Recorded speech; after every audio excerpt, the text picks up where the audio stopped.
आज का जो सेशन है वो वर्ल्ड हिस्ट्री का होने वाला है, जो कि आपके एग्ज़ाम के दृष्टिकोण से अत्यंत ही महत्वपूर्ण है।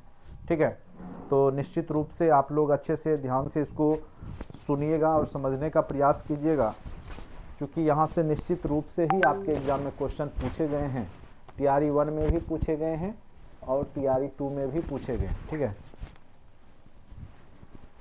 चलिए आज का जो टॉपिक है वो सबसे पहले हम लोग पिछले क्लास में जो पढ़े थे वो था धर्म सुधार आंदोलन। तो यूरोपीय इतिहास में धर्म सुधार आंदोलन खास करके हमने बताया था कि मार्टिन लूथर ने जो योगदान दिया है जर्मनी के जो थे, उसके बाद जो घटनाक्रम है यूरोप में धर्म युद्ध हो जाता है और 30 वर्षों तक चलता है। पिछले बार भी यहाँ से क्वेश्चन पूछा था कि 30 वर्षीय युद्ध का समापन किस संधि के द्वारा हुआ। इस बार भी क्वेश्चन पूछे जा सकते हैं, कब से कब तक 30 वर्षीय युद्ध चला, मेन कारण क्या था, परिणाम क्या हुए। ऑब्जेक्टिव यहाँ से क्वेश्चन क्रिएट किए गए थे टीआरई 1 में। फिर से उम्मीद है कि यहाँ से क्वेश्चन पूछे जा सकते हैं। उसके बाद हम लोग औद्योगिक क्रांति का पढ़ेंगे, वहाँ से भी 2-3 क्वेश्चन पूछे गए हैं इस बार भी, और पहले भी एग्जाम में जो 9 to 12 में 2-3 क्वेश्चन हर एक सेक्शन में देखने को मिला है। और 6 to 8 में भी यहाँ से क्वेश्चन औद्योगिक क्रांति से रिलेटेड क्वेश्चन, जो खास करके आविष्कार से रिलेटेड क्वेश्चन पूछे गए हैं। ठीक है, तो इसीलिए आप लोग अच्छे से समझने का प्रयास कीजिएगा, क्योंकि कौन सा क्वेश्चन किस एग्ज़ाम में देखने को मिल जाएगा टीआरई के एग्ज़ाम में कहना मुश्किल है। और निश्चित रूप से यहाँ से क्वेश्चन टीआरई 1 हो, टीआरई 2 हो और 6 to 12 तक में पूछे गए हैं। तो इसीलिए आप लोग अच्छे से ध्यान से समझने का प्रयास कीजिएगा इसको। चलिए, सबसे पहला जो यहाँ पे तथ्य जो सामने लिखा हुआ है वो है आपका 30 वर्षीय युद्ध। 30 वर्षीय युद्ध सबसे महत्वपूर्ण यहाँ पे है, कब से कब तक चला, तो ये आखिर है क्या। तो इसके बारे में जानिए कि 30 वर्षों तक यूरोप में आपसी युद्ध होते रहा। खास करके ईसाई धर्म में ही प्रोटेस्टेंट और कैथोलिक जो मानने वाले लोग हैं उन्हीं के बीच में यहाँ पे मतभेद की स्थिति बनी रहती है।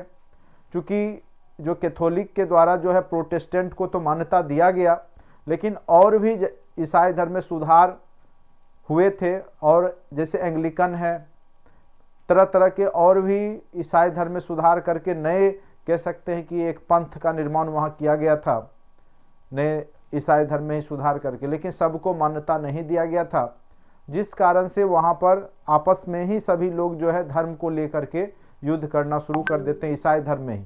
तो यहाँ पे कई बार पूछेगा जो 30 वर्षीय युद्ध में क्या किन के बीच में युद्ध था, तो ये जो युद्ध होता है ईसाई और इस्लाम के बीच में नहीं है। कई लोग ईसाई इस्लाम मार के आ जाते हैं, तो ये युद्ध ईसाई धर्म में ही जो कैथोलिक और प्रोटेस्टेंट है उनके बीच ये युद्ध होता है। आगे चल करके देखिएगा, जैसे हिंदू धर्म में शैव वैष्णव में जो है टूट करके विखंडित होता है, जैसे आगे चल करके फिर उसी प्रकार से जैन धर्म भी श्वेतंबर और दिगंबर में बंट जाता है। तो सभी धर्म आगे चल करके, जैसे बौद्ध धर्म भी आगे चल करके जो महासंघिक और स्थाविर में कन्वर्ट हो जाता है। तो क्या होता है कि कोई भी धर्म एक समय के बाद क्या होता है कि उसमें जो नेतृत्व करता है उसी में मतभेद की स्थिति आती है। जैसा कि हम लोग जैन धर्म जब पढ़ते हैं तो उसमें भी देखते हैं आगे चल करके जैन धर्म भी श्वेतंबर दिगंबर में बंट गया है। तो उसी प्रकार से यहाँ पर भी ईसाई धर्म 2 भागों में बंटता है। एक कैथोलिक तो पहले से चलते आ रहा है, दूसरा है आपका प्रोटेस्टेंट। ठीक है, तो यहाँ पर देखिए क्या है 30 वर्षीय युद्ध, कोशिश करेंगे आपको कम शब्दों में ही समझा दें। ठीक है, और आप लोग समझने का प्रयास कीजिएगा तो इजीली आपको समझ में आ जाएगा। ठीक है, चलिए, तो यहाँ पर जो है देखिए लिखा हुआ है 17वीं शताब्दी के पूर्वार्ध में। तो पूर्वार्ध मतलब आपको पहले ही बता दिया था हमने। उत्तरार्ध मतलब जैसे कोई भी समय पीरियड में जब हम पूर्वार्ध बोलते हैं, जैसे मान चलिए 100 वर्ष का पीरियड है, तो 0 से 50 और 50 से 100 के बीच, यानी 100 वर्ष का एक सदी है। पूर्वार्ध की बात हो तो 50 से पहले की घटना, और उत्तरार्ध की बात हो तो 50 के बाद की घटना को हम लोग पूर्वार्ध और उत्तरार्ध में लिख करके कई जगह देखते होंगे लिखा हुआ रहता है। तो 17वीं शताब्दी के पूर्वार्ध में यूरोप में 1618 से 48 देख रहे हैं 30 वर्ष का पीरियड है, आपस में धर्म को लेकर युद्ध हुआ। ठीक है, लोग जो ईसाई धर्म के मानने वाले हैं वही आपस में लड़ने लगे, और यहां पर जो है क्या हुआ, 30 वर्षीय युद्ध हो गया। और देखिए यूरोप में 1618 से 48 के बीच आपस में धर्म को लेकर युद्ध हुआ। चूंकि यह 30 वर्षों तक चला, इसलिए इस युद्ध का नाम क्या पड़ गया, 30 वर्षीय युद्ध पड़ गया। 30 वर्ष तक चला, 1618 से लेकर के 1648 तक चला, इसलिए इस युद्ध का ही नाम क्या रख दिया गया, 30 वर्षीय युद्ध। और पिछले बार जो यहां से क्वेश्चन पूछा था कि किस संधि के द्वारा यह युद्ध की समाप्ति यूरोप में की गई और शांति बहाल हुई, ठीक है, तो आगे हम उसकी चर्चा करेंगे। इस युद्ध का प्रमुख मुद्दा ईसाई धर्म में प्रोटेस्टेंट और कैथोलिक के मान्यता को लेकर के थी।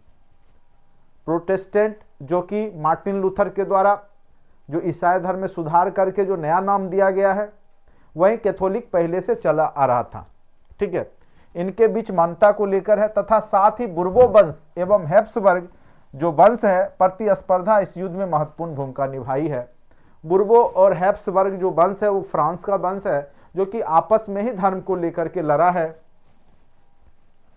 इसके प्रमुख कारण निम्न भागों में बांट करके देख सकते हैं। जो धर्म युद्ध थे उसके कई कारण थे। किन किन कारणों से यह धर्म युद्ध हुआ? सबसे पहला था धार्मिक कारण, दूसरा था राजनीतिक कारण, तीसरा था आर्थिक कारण। ये 3 कारण थे 30 वर्षीय युद्ध होने के। अब कहेंगे कि धार्मिक कारण में क्या था, तो इसका मुख्य कारण जो था आगे चल करके ऑक्सबर्ग की जो संधि होती है 1555 में, ठीक है, उसी में निहित होता है। ऑक्सबर्ग की संधि के तहत क्या होता है कि प्रोटेस्टेंट को तो मान्यता दिया जाता है, लेकिन और भी जो ईसाई धर्म में सुधार करके नए धर्म का रूप दिया गया था, जैसे एंग्लिकन है, या वहां पर आप देखिएगा जो आगे उसकी चर्चा होगी, ठीक है, कैथोलिक, तो जिसने कैथोलिक प्रोटेस्टेंट विवाद को समाप्त करने के बजाय उसे और भी जटिल बना दिया। यह भी क्वेश्चन पूछा था कि ऑक्सबर्ग की संधि कब हुई थी, तो 1555 ईस्वी में। यहां पर जो धर्म सुधार आंदोलन के बाद जो ऑक्सबर्ग की संधि होती है उसके तहत और जटिल स्थिति आ गया कैथोलिक और प्रोटेस्टेंट के बीच में, ठीक है। इस संधि के तहत कैथोलिक चर्च ने केवल लूथर के प्रोटेस्टेंट संप्रदाय को मान्यता दिया। जब यह संधि हुई, आपको पता होगा धर्म सुधार आंदोलन जब यहाँ पे होता है तो यहाँ पे मार्टिन लूथर और जो है कैथोलिक धर्म के बीच में आपसी कह सकते मतभेद की स्थिति होती है। तो आगे चल करके जो कैथोलिक चर्च है वो केवल लूथर, जो मार्टिन लूथर का प्रोटेस्टेंट जो नया धर्म बनाया ईसाई धर्म में सुधार को, उसी को मान्यता देता है। लेकिन और भी जैसे काल्विन हो गए, ये भी थे ईसाई धर्म में सुधार, एंग्लिकन हो गए, तो इन सब को ये मान्यता नहीं देते हैं, जिस कारण से ये लोग आपस में लड़ना शुरू कर देते हैं। तो वही चीज यहां पर देखिए लिखा हुआ है। 30 वर्षीय युद्ध का धार्मिक कारण मुख्यतः ऑक्सबर्ग की संधि 1555 में ही निहित था, जिसने कैथोलिक प्रोटेस्टेंट विवाद को समाप्त करने के बजाय, जो कि कैथोलिक और प्रोटेस्टेंट के बीच में जो विवाद हुआ था, और जटिल बना दिया। इस संधि के तहत कैथोलिक चर्च ने केवल लूथर प्रोटेस्टेंट संप्रदाय को मान्यता प्रदान की। अतः संधि के विरोध में जो कॉल्विनवादी हैं, ये भी ईसाई धर्म में सुधार करने वाले हैं, कॉल्विन इनको भी कहा गया है, ने अपना प्रोटेस्टेंट संघ बना लिया। प्रतिक्रिया स्वरूप कैथोलिक ने भी एक होली लिंक की स्थापना की, यानी जो कैथोलिक में अन्य प्रक्रिया के तहत जो है काल्विनवादी जो हैं वो भी अपना सुधार करके यहाँ पे प्रोटेस्टेंट संघ बना लेते हैं। तो इसी के प्रतिक्रिया स्वरूप कैथोलिक भी क्या करते हैं, अपने में सुधार करते हैं और फिर उसका एक नया होली लिंक की स्थापना कर लिए। और इससे क्या हुआ कि आपसी तनाव, मतलब दूसरे धर्म को, जैसे प्रोटेस्टेंट या जो है काल्विनवादी जो है आगे बढ़ेंगे, उनकी संख्या बढ़ेगी, क्यों ना हम अपने धर्म में ही रिफॉर्म कर दे। जैसे हिंदू धर्म के केस में देखिएगा, जब जैन धर्म और बौद्ध धर्म का जब वर्चस्व बढ़ने लगा था पूरे भारत में, तो वहां पे आप देखिएगा कि नागा सन्यासी का कॉन्सेप्ट यहाँ पे भी हिंदू धर्म में भी आ जाता है, जो कि जैन धर्म में आप देखते होंगे नग्न अवस्था में रहते हैं। तो उसी प्रकार से आपके गौतम बुद्ध का जो अवतार है, 9वां अवतार, जो भगवान विष्णु के 10 अवतार में 9वां अवतार गौतम बुद्ध को बना दिया जाता है। तो वो उस वृद्धि को रोकने के लिए भारत में भी किया गया था, ठीक है।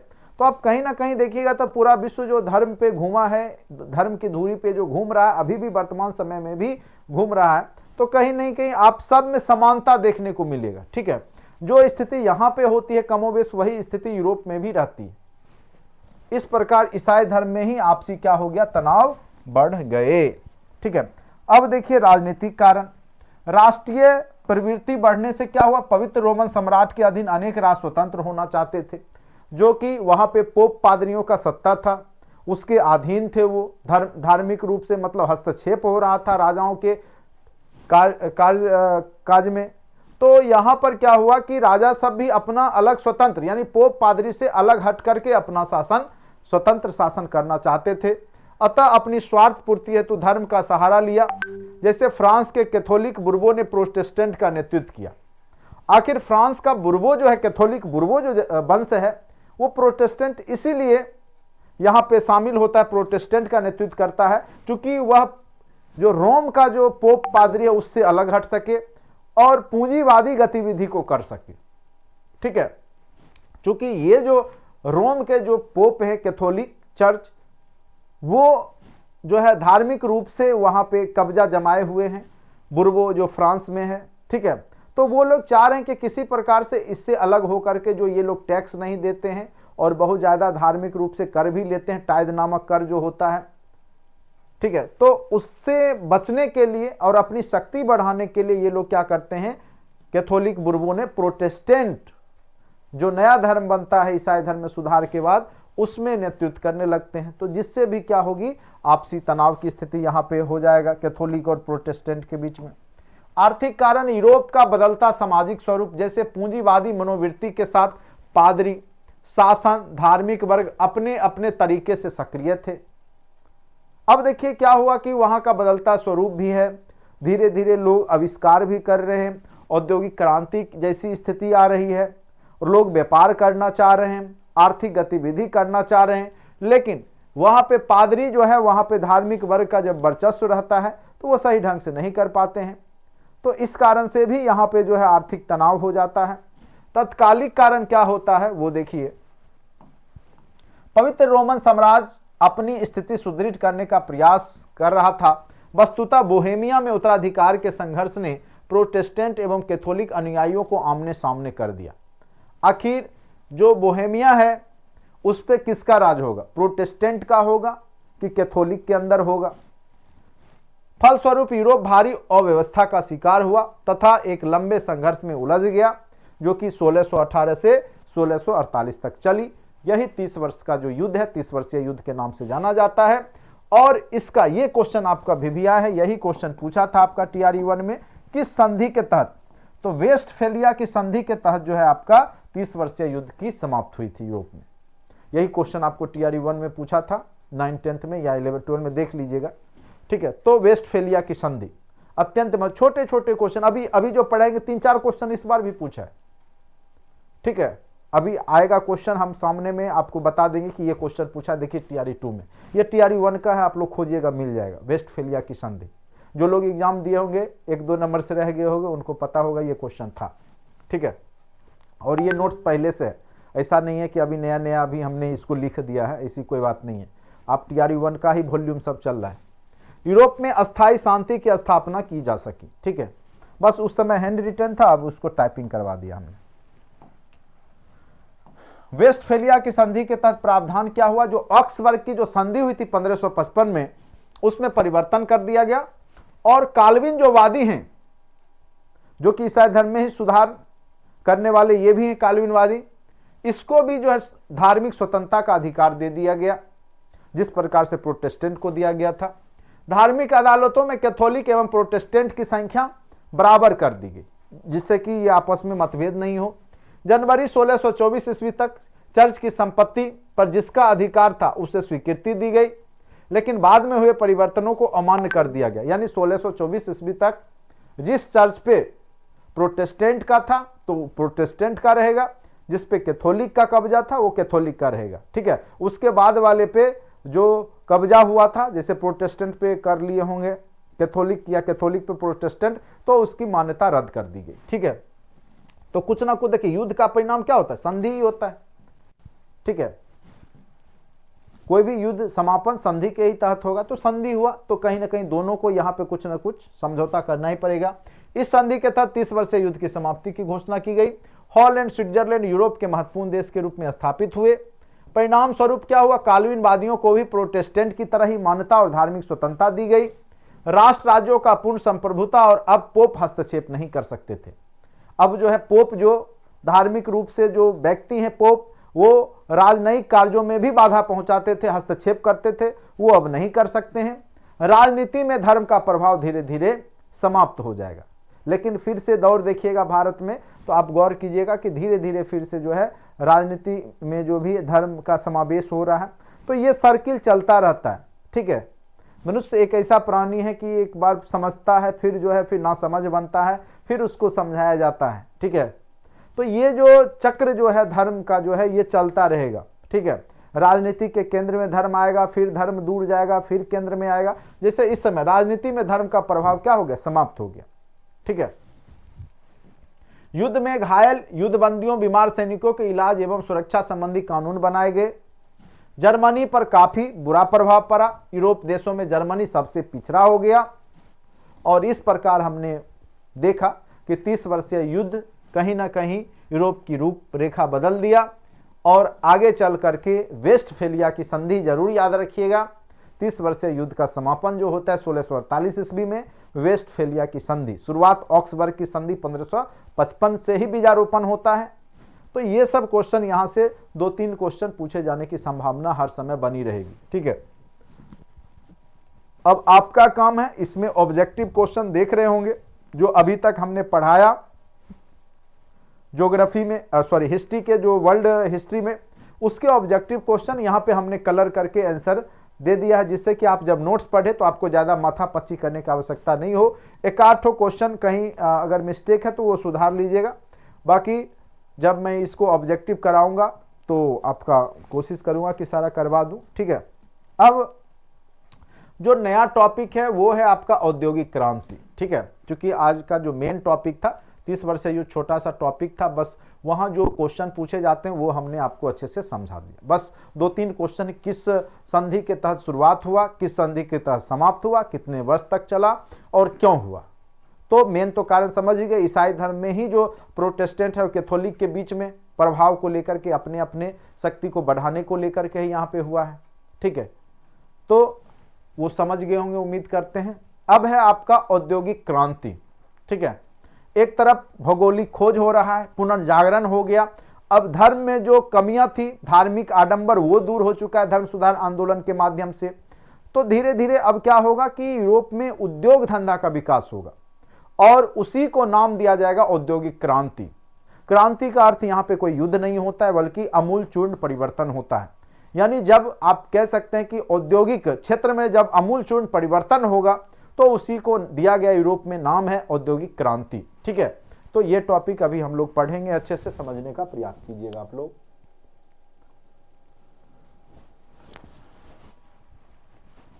देखिए, शब्द है औद्योगिक क्रांति से तात्पर्य उत्पादन प्रणाली में परिवर्तन से है।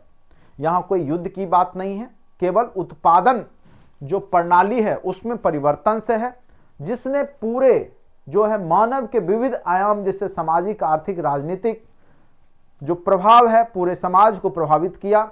और उसका प्रभाव केवल यूरोप में ही नहीं पड़ा, बल्कि पूरे विश्व में पड़ता है। औद्योगिक क्रांति के फलस्वरूप पूरा विश्व एक उपनिवेश के रूप में बन जाता है। ब्रिटेन का कब्जा पूरे विश्व में हो जाता है। 1813 का चार्टर एक्ट आगे चल के आ जाएगा। बहुत सारी कंपनियां जो है पूरे विश्व में जाकर के व्यापार करना शुरू कर देगा। एडम स्मिथ यहीं पे एक सिद्धांत दे देते हैं, और हस्तक्षेप की नीति। ठीक है, और इससे भी क्वेश्चन आपके एग्जाम में क्वेश्चन पूछे गए थे, आगे चल करके अभी चर्चा आएगा। और ये क्लास नोट्स में पहले से ही है, टीआरई 1 से ही है, जो कि अभी टीआरई 2 में आपको यहां से क्वेश्चन पूछा था। क्वेश्चन क्या था पहले मैं उसकी चर्चा कर देता हूं।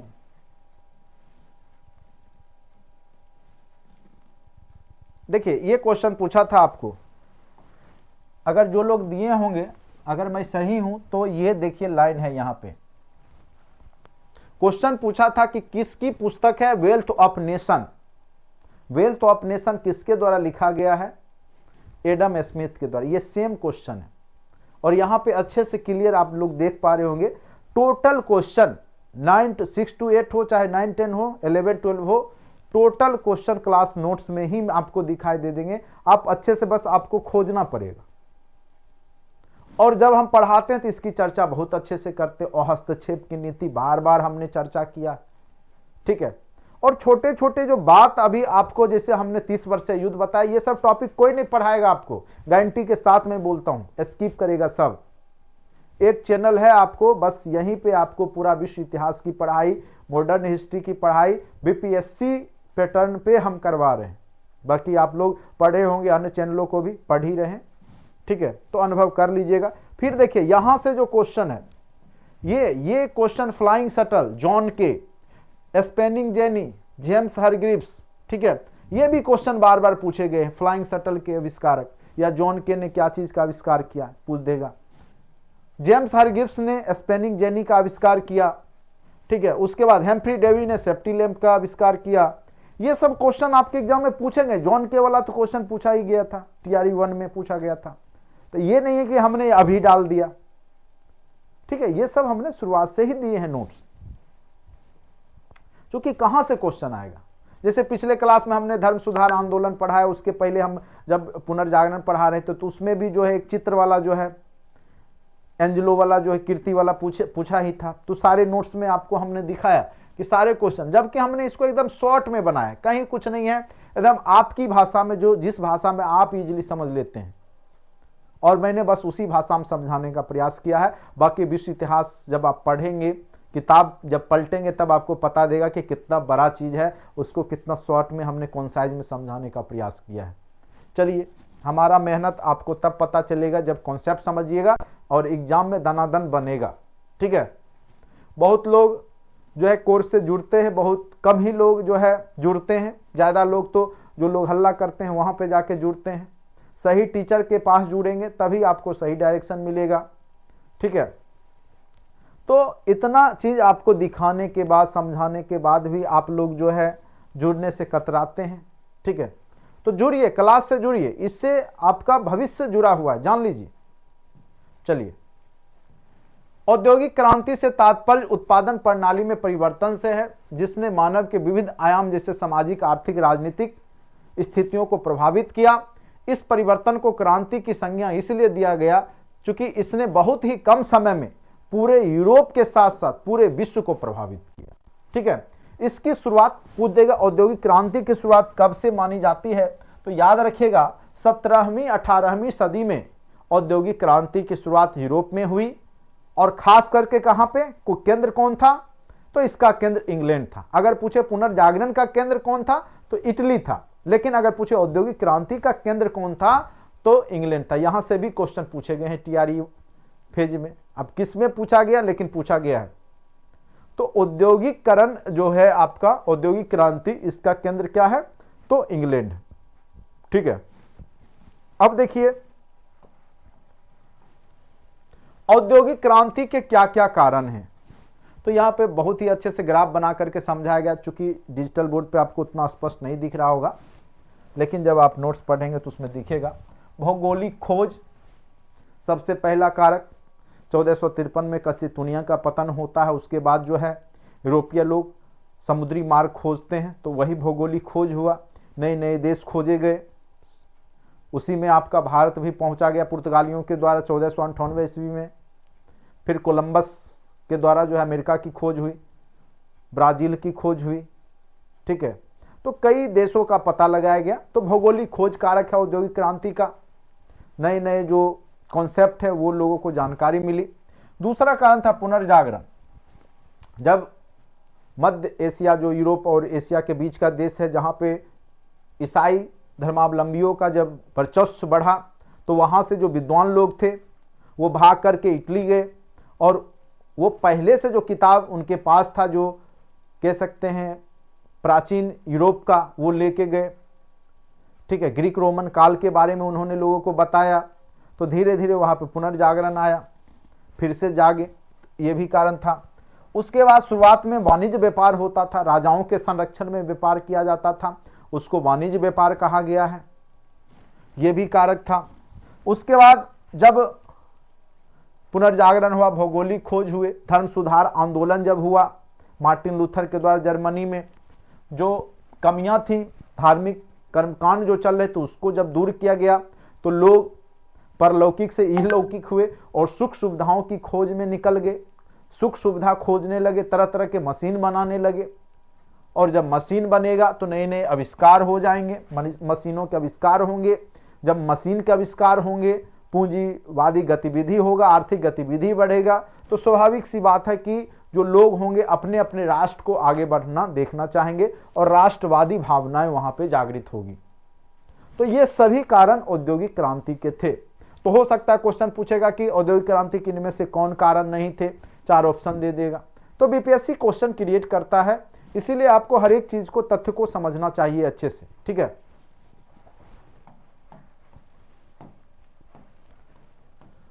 अब उन्हीं सब तथ्यों को हमने यहाँ पे अच्छे से समझाने का प्रयास किया है। एक एक चीज को हमने बार बार इसीलिए यहाँ पे नोट्स के माध्यम से समझाया कि आप अगर एक बार नहीं समझते तो दोबारा आपको जरूर वो समझ में आएगा।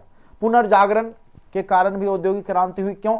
यूरोप में आई पुनर्जागरण ने लोगों की बौद्धिक चेतना का विकास किया, जिससे लोग अब धार्मिक आडंबर को छोड़ करके ज्ञान विज्ञान की बात करने लगे और नए नए खोज पर विशेष ध्यान देने लगे। तो पुनर्जागरण पारलौकिक से इहलौकिक सोच है।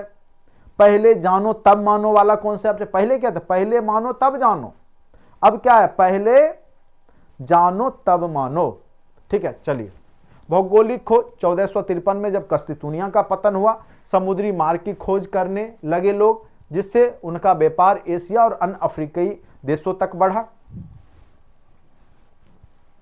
उसके बाद है आपका धर्म सुधार आंदोलन। धर्म सुधार आंदोलन से जिस प्रोटेस्टेंटवादी विचारधारा का विकास हुआ, उसने भी पूंजीवादी गतिविधि को सहयोग दिया, जिसे औद्योगिक क्रांति हेतु पृष्ठभूमि तैयार हो गई, ठीक है। उसके बाद वाणिज्य व्यापार 18वीं सदी आते आते जो वहां की सरकार थी, जैसे ब्रिटेन हो, ब्रिटेन की जो कंपनी ईस्ट इंडिया कंपनी आई थी, वहां की महारानी के हस्तक्षेप के माध्यम से ही चलाया जा रहा था। 18वीं सदी आते आते सरकारी हस्तक्षेप आधारित वाणिज्यवाद की नीति में परिवर्तन आया। जो वाणिज्यवाद की नीति जो थी सरकारी, जो वहां के सरकार के अधीन या हस्तक्षेप से चलता था, उसमें परिवर्तन आया। और यही क्वेश्चन बार बार पूछता है। एडम स्मिथ ने अपनी पुस्तक वेल्थ ऑफ नेशन ये क्वेश्चन पूछा था, याद कीजिए आप लोग, जो लोग बैठे होंगे, 1-2 नंबर से छोटा होगा, हो सकता है यही क्वेश्चन गलत हो गया होगा। वेल्थ ऑफ नेशन में 1776 में सरकारी हस्तक्षेप आधारित वाणिज्यवाद की नीति की आलोचना की, यानी वो हस्तक्षेप की नीति दिया, और इसी के कारण अर्थशास्त्र का पिता, father of economics, Adam Smith को कहा जाता है, ठीक है। तथा अर्थव्यवस्था को अहस्तक्षेप आधारित करने का सिद्धांत दिया। तो किसने दिया अहस्तक्षेप का सिद्धांत? तो एडम स्मिथ ने दिया। और वाणिज्यवाद के बाद यहां पे कह सकते हैं जो सरकारी हस्तक्षेप है, यानी सरकार के हस्तक्षेप या जो महारानी या महाराजा के अधीन जो व्यापार होता था, उसी को वाणिज्यवाद कहा जाता है, ठीक है। चलिए अब आ जाइए, नेक्स्ट है कि तरह तरह के मशीन के आविष्कार हो गए। औद्योगिक क्रांति में क्या होता है? मशीनों का आविष्कार। 18वीं सदी के मध्य में हुए औद्योगिक क्रांति का सर्वाधिक प्रभाव मशीनों के आविष्कार पर पड़ा, जिसने औद्योगिक विकास में प्रमुख भूमिका निभाई। तरह तरह के वैज्ञानिक आ गए, तरह तरह के मशीनें खोजी गई। उसी में यह क्वेश्चन बार बार क्वेश्चन पूछा गया। टीआरई 1 में भी पूछे गए, टीआरई 2 में भी पूछे गए, अब 9-10 में पूछे गए कि 11-12 में, ये सब आप लोग अपना देखिएगा, लेकिन पूछे गए, ठीक है। यहां से जॉन के को क्वेश्चन पूछा गया है। फ्लाइंग शटल जो सूत करघा था, उसका आविष्कार किया गया जॉन के द्वारा। जेम्स हारग्रीव्स ने स्पेनिंग जेनी का आविष्कार किया, जो 80 आदमी के बराबर सूत काटने में मददगार साबित हुआ। रिचर्ड आर्कराइट ने वाटर फ्रेम का आविष्कार किया। बेनर ने जो कपड़ा पर छपाई करना है, बेनर बोलते हैं, बेनर छपा लाइए, बेनर। तो बेनर एक जो है यहाँ पे जो यहाँ पे क्या कह सकते हैं कि आविष्कारक का ही नाम है बेनर, ठीक है। उन्होंने कपड़ा पर छपाई करना शुरुआत किया। जेम्स वाट ने संशोधित वाष्प इंजन बना डाला। हेम्फ्री डेवी सेफ्टी लैम्प, कई बार क्वेश्चन पूछे गए हैं। जॉर्ज स्टीफेंसन ने वाष्प चालित रेल इंजन बना दिया, जिससे रेल का आविष्कार हो गया। रॉबर्ट फुल्टन ने वाष्प चालित पानी का जहाज बना दिया, जिससे कि लंबी दूरी यात्रा करना आसान हो गया समुद्र में। तो इस प्रकार से बहुत सारे आविष्कार हुए जो कि महत्वपूर्ण थे औद्योगिक क्रांति के समय में, जो कि क्वेश्चन भी आपने देखा टीआरई 1, 2 दोनों में पूछे गए हैं। हो सकता है फिर टीआरई 3 में भी पूछा जाए यहां से क्वेश्चन। तो हर एक चैप्टर जो हमने नोट्स में दिया था वो सारे महत्वपूर्ण हैं और क्वेश्चन वहीं से आए हैं। चलिए, उसके बाद है राष्ट्रवादी भावना। सामंतवाद के पतन के स्वरूप राजकीय संरचनाओं के अनुसार राज्यों का विकास हुआ। जब सामंतवाद हमने बताया था कि जब समापन हुआ, जब धर्म युद्ध होता है उसके बाद, तो क्या हुआ, जिसने मध्यम वर्गीय लोगों के अत्यधिक प्रभावित किया।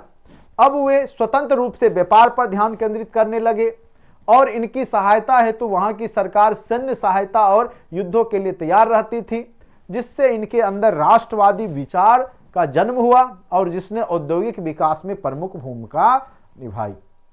तो ये सब भी कारण थे राष्ट्रवादी विचारधारा। जो सामंतवाद के समापन के बाद जो एक मध्यम वर्गीय लोगों का जो यहाँ पे कह सकते हैं कि प्रभाव बढ़ा, जिससे कि वो लोग खास करके व्यापारी प्रवृत्ति के थे, तो जिससे क्या हुआ, औद्योगिक क्रांति को बल मिला। ठीक है, ये सब कारण रहे। अब देखिए परिणाम क्या क्या हुए। औद्योगिक क्रांति का परिणाम आप देखिएगा तो मेन रूप से आर्थिक स्तर पे तो होगा ही, साथ साथ समाज में भी बदलाव देखने को मिलेगा, और समाज में जब बदलाव होगा तो राजनीतिक जो स्थिति है उसमें भी बदलाव देखने को मिलेगा। सबसे पहला आर्थिक प्रभाव क्या पड़ा, उसके तहत आप लोग समझने का प्रयास कीजिए।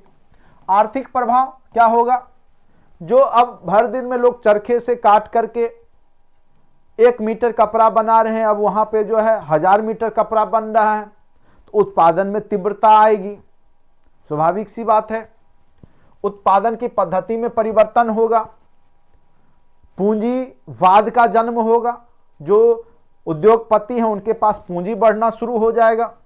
पूंजी बढ़ेगा तो बैंकिंग प्रणाली, लेन देन वाला जो काम है वो होने लगेगा, बैंकिंग प्रणाली की शुरुआत हो जाएगी। उसके बाद मुक्त व्यापार का, चूंकि एक कंपनी अब नहीं रहेगा, अब कॉम्पिटिटिव माहौल आएगा कंपनी में, सभी कंपनियां जो है तरह तरह की कंपनियां बन जाएगी जो कि अपना व्यापार करना चाहेगी। इसी के बाद आप देख सकते हैं कि 1813 में एक चार्टर एक्ट आया था, जिसमें कि केवल चीन और चाय का व्यापार ही ईस्ट इंडिया कंपनी अपने पास रखती है, बाद बाकी स्वतंत्र छोड़ देती है सभी के लिए। तो यही था, मुक्त व्यापार की जो नीति आती है वो भी औद्योगिक क्रांति का ही परिणाम था। उसके बाद जो हस्तक्षेप के माध्यम से जो वाणिज्यवाद था, राजाओं के संरक्षण में जो व्यापार होते थे वो समाप्त हो जाएंगे। रोजगार की स्थिति में क्या होगा, प्रभाव डालेगा, क्योंकि जो पहले 100 आदमी काम करता था अब वहां पे 2 आदमी मिलके मशीन से करेगा, तो रोजगार क्या होंगे, कमी होगी। मजदूरों की स्थिति पर प्रभाव पड़ेगा, मजदूर की संख्या में वृद्धि होगी, मजदूर संगठनों का फिर विकास होने लगेगा, और फिर क्या होगा कि मजदूरों का शोषण होने लगेगा। फिर समाजवादी साम्यवादी विचारधारा आएगी, कार्ल मार्क्स की विचारधारा आपने पढ़ा है, माओ से तुंग की विचारधारा रूस में, चीन में। ठीक है, तो इन सब विचारधाराओं का जन्म, चूंकि अब क्या होगा, समाज 2 भागों में बंट जाएगा, एक पूंजीपति वर्ग और दूसरा मजदूर वर्ग। ठीक है, तो याद रखिएगा। उसके बाद जब लोगों के जीवन स्तर में सुधार होगा, कमाई बढ़ेगी, तो स्वाभाविक है जनसंख्या भी बढ़ेगी। शहरों के आसपास जो जगह होंगे वहां जनसंख्या का स्थानांतरण होगा, गांवों से लोग शहरों की ओर पलायन करेंगे, शहरीकरण में वृद्धि देखने को मिलेगी। ये सब प्रभाव आर्थिक रूप से देखने को मिलेगा। उसके बाद सामाजिक प्रभाव में समाज 2 वर्गों में विभाजित होगा। कौन सा 2 वर्ग, एक पूंजीपति वर्ग और दूसरा मजदूर वर्ग। ठीक है, वही चीज लिखा हुआ है, पूंजीपति वर्ग और दूसरा क्या है, मजदूर वर्ग। याद रखिएगा। संयुक्त परिवार का विखंडन होगा, क्योंकि अब जो गांव घर में संयुक्त रूप से परिवार रह रहे हैं वो विखंडित होकर शहरों की ओर भागेंगे, जाएंगे कमाने के लिए, पलायन करेंगे, तो परिवार विखंडित होगा। महिला जो घर में रहती थी, जब शहरों की हवा लगेगी उनको, तो वो भी बाहर घूमने जाएगी, और फिर हो सकता है वो भी उद्योग धंधा में काम में पार्टिसिपेट करने लगेगी। तो यहाँ पे महिलाओं की स्थिति में भी परिवर्तन देखने को मिलेगा। मानवीय संबंधों एवं नैतिक मूल्यों पर भी प्रभाव पड़ेगा। ठीक है, संचार साधनों का विकास होगा। संचार साधन, चूंकि जब शहरों में रहेंगे लोग तो सिनेमा देखने जाएंगे, रेडियो सुनेंगे, तरह तरह का जो है वो वहां पे जो है प्रभाव पड़ेगा। ठीक है, तो इस प्रकार से आपको सामाजिक प्रभाव देखने को मिलेगा। राजनीतिक प्रभाव के रूप में राजा की शक्ति में वृद्धि होगी, क्योंकि व्यापार वाणिज्य से इनकम होगा ना राजा को, तो शक्ति वृद्धि होगी और वो अब अपने युद्ध की सामग्री तैयार करेगा। आर्थिक राष्ट्रवाद की संकल्पना का विकास होगा।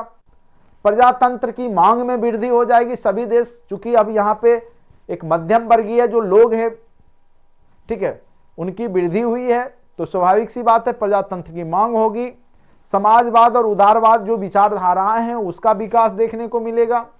श्रमिक आंदोलन जो मजदूर आंदोलन है, 1 मई को हम लोग मजदूर दिवस मनाते हैं, वो सब यहाँ पे जो है मजदूरों की हक की बात होने लगेगी। राजनीतिक भागीदारी मजदूरों का बढ़ने लगेगा। तो इस प्रकार से जो है औद्योगिक क्रांति जो है आने वाले आधुनिक युग की शुरुआत में भूमिका निभाएगी। यानी आधुनिक युग की शुरुआत में औद्योगिक क्रांति की महत्वपूर्ण भूमिका रहती है। तो उम्मीद करते हैं कि ये आपको औद्योगिक क्रांति अच्छे से समझ में आया होगा। आज 2 टॉपिक हमने विश्व इतिहास का आपको कवर किया, एक 30 वर्षीय युद्ध और दूसरा औद्योगिक क्रांति, जहां से हर एक एग्जाम में 2 से 3 क्वेश्चन दोनों चैप्टर से मिला के पूछ ही दिए गए हैं। टीआरई 1 में भी पूछे गए हैं, टीआरई 2 में भी पूछे गए। अब वो आप क्वेश्चन देख करके देखिएगा तो आपको पता चल जाएगा। जब मैं क्वेश्चन एनालिसिस करूंगा तो फिर चर्चा करूंगा कि देखिए यही क्वेश्चन था, अभी हमने इसे बता दिया कि ये क्वेश्चन पूछे गए थे। ठीक है, तो आप लोग भी एनालिसिस कीजिए, जो क्वेश्चन पूछे जा रहे हैं कहां से पूछे जा रहे हैं, किसके नोट से पूछे जा रहे हैं, कौन से बुक से पूछे जा रहे हैं। ये सब जब तक आप अनुभव नहीं कीजिएगा तो अंधेरा में तीर मारते रह जाइएगा। कोई कुछ बोल देता है, भर दिन 6-6 घंटा 8-8 घंटा पढ़ते हैं और जब एग्जाम में जाते हैं तो क्वेश्चन बनता ही नहीं है। पता चलता है कि सब जो है ऊपर से उड़ गया। नहीं, ऊपर से इसलिए उड़ जाता है कि सही जगह आपने माथा लगाया ही नहीं। तो सही डायरेक्शन में एनर्जी वेस्ट कीजिए। निश्चित रूप से क्वेश्चन यही सब रहते हैं, बशर्ते इसको समझ करके पढ़ने का प्रयास कीजिए। ठीक है, कॉन्सेप्ट यही है। तो 2 टॉपिक आपका अभी विश्व इतिहास के कवर हुए। उम्मीद करते हैं आपको समझ में अच्छे से आया होगा। जो लोग भी YouTube पे देख रहे हैं जल्द से जल्द कोर्स को से जुड़ जाइए। अब जो है आपको डेमो वीडियो ना के बराबर ही YouTube पर दिए जाएंगे। अब तक हमने बस आपको विश्वास हो कि हम पढ़ा रहे हैं और क्वेश्चन आ रहा है, इसलिए YouTube पे बहुत सारे वीडियो को हमने दिया। लेकिन अब जो है YouTube पे बहुत कम ना के बराबर वीडियो हम छोड़ेंगे, इसीलिए आप लोग जल्द से जल्द क्लास को जरूर ले लें। ठीक है, चलिए आज के लिए इतना ही।